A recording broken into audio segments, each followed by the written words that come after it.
చెత్తని ఏ విధంగా సంపద చేయొచ్చునో ఆలోచిస్తున్నాం. అనేక మార్గాలు ఉన్నాయి.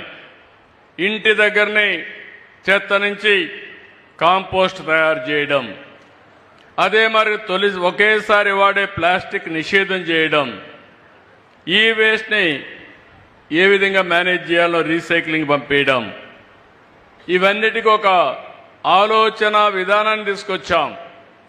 ఈరోజే నేను వెళ్ళాను, ఇక్కడ ఒక వెహికల్ కూడా పంపిస్తున్నాం. ఆ వెహికల్లో మీ ఇంట్లో ప్లాస్టిక్ కానీ అదే మరిగా ఈ వేస్ట్ కానీ లేకపోతే అనేక రకాలైన పాత వస్తువులుంటే అవన్నీ ఒక రేటు వారిగా ఇచ్చి వాళ్ళు అవన్నీ తీసుకొని మీకు ఏ వస్తువులు కావాలన్నా అక్కడికక్కడే దాన్ని ధరగట్టి మీకు ఇచ్చే పరిస్థితికి వస్తున్నారు. అంటే మీరు ఒకప్పుడు మీ ఇంట్లో దోచుకునేవారు, ఈ ప్రభుత్వం మీ ఇంట్లో వేస్ట్ను కూడా 10 రూపాయలు ఇచ్చే మార్గం చూపిస్తుందని మీ అందరికీ విజ్ఞప్తి చేస్తున్నా. అది గడిచిన ప్రభుత్వానికి ఈ ప్రభుత్వానికి తేడా.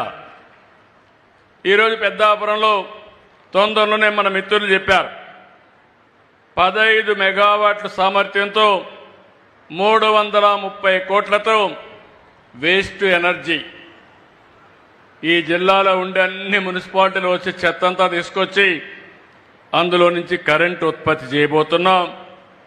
కరెక్ట్గా ఈ రోజు నుంచి 18 నెలల్లో పూర్తి చేయాలని ఆదేశాలు ఇచ్చాం.